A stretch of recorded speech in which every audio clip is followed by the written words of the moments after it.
आज हम देखते हैं ग्रामर के अंतर्गत हैज़ टू और हैव टू का प्रयोग। तो use of has to and have to. तो हैज़ टू और हैव टू का प्रयोग जब करेंगे जब कोई काम करना ज़रूरी हो जाए, काम करना मजबूरी हो, तो उस समय हम हैज़ टू या हैव टू का प्रयोग करते हैं। तो जब मजबूरी में कोई काम करना होता है तो पढ़ता है, पढ़ती है, पढ़ते हैं, पढ़ता हूँ, इस तरह के शब्द जब वाक्य के लास्ट में आते हैं, पढ़ता है, पढ़ती है, पढ़ते हैं, तो ये जो वर्ड्स आते हैं तो इनके सेंस में, इनके अर्थ में हमें हैज़ टू या हैव टू का प्रयोग करना होता है।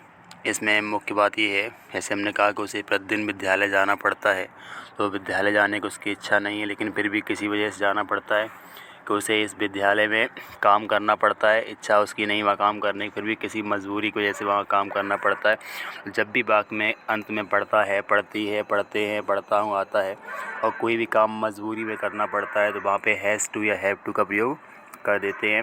विशेष बात यह है इसमें, अगर सब्जेक्ट इसमें एक वचन है तो एक वचन सब्जेक्ट में हैज़ टू का प्रयोग करते हैं। अगर सब्जेक्ट हमारा बहुवचन है तो बहुवचन के अर्थ में हम हैव टू का प्रयोग करना होता है। आगे देखते हैं, इसमें विशेष बात ये है कि हैज़ टू करें या हैव टू करें, उसमें हमें क्रिया की फर्स्ट फॉर्म का प्रयोग करना होता है। तो वर्ब की फर्स्ट फॉर्म का प्रयोग इसमें किया जाता है। एग्जाम्पल देखते हैं यहाँ पे, उसे पैदल विद्यालय जाना पड़ता है। तो यहाँ पहला एग्जाम्पल लिखा है, उसे पैदल विद्यालय जाना पड़ता है। तो वाक्य के अंत में अगर देखें, पढ़ता है, पढ़ती है आ रहा है सेंस में, तो उसे की स्पेलिंग होती है ही। अब ही अपने आप में एक वचन है, तो he has to go to school on foot. अगला लिखा है, उन्हें प्रतिदिन काम करना पड़ता है। तो उनकी इच्छा काम करने की शायद ना भी हो, लेकिन उन्हें प्रतिदिन किसी वजह से काम करना ही पड़ता है, तो उन्हें प्रतिदिन काम करना पड़ता है। उन्हें की स्पेलिंग होती है दे।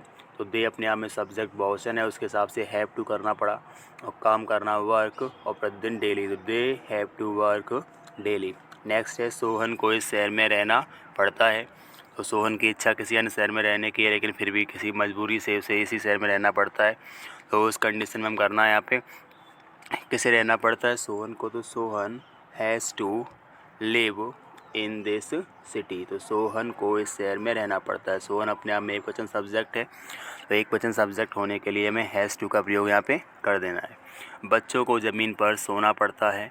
तो किसी कंडीशन से बच्चों को ज़मीन पे सोना पड़ रहा है, तो उस कंडीशन में देखें, बच्चों को ज़मीन पर सोना पड़ता है। तो द चिल्ड्रन, चिल्ड्रन बहुवचन है, अपने आप में have to sleep on the ground. तो जब भी वाक्य के अंत में पढ़ता है, पढ़ती है, पढ़ते हैं आता है लिख के, और कोई काम करना मजबूरी में करना पड़ता है जो कि, तो उस सेंस में एक वचन सब्जेक्ट के साथ में हैज़ टू और बहुवचन सब्जेक्ट के साथ में हैव टू का प्रयोग करते हैं। और इसमें अगर बात करें क्रिया की, तो क्रिया की फर्स्ट फॉर्म का ही प्रयोग किया जाता है इसमें। Thank you.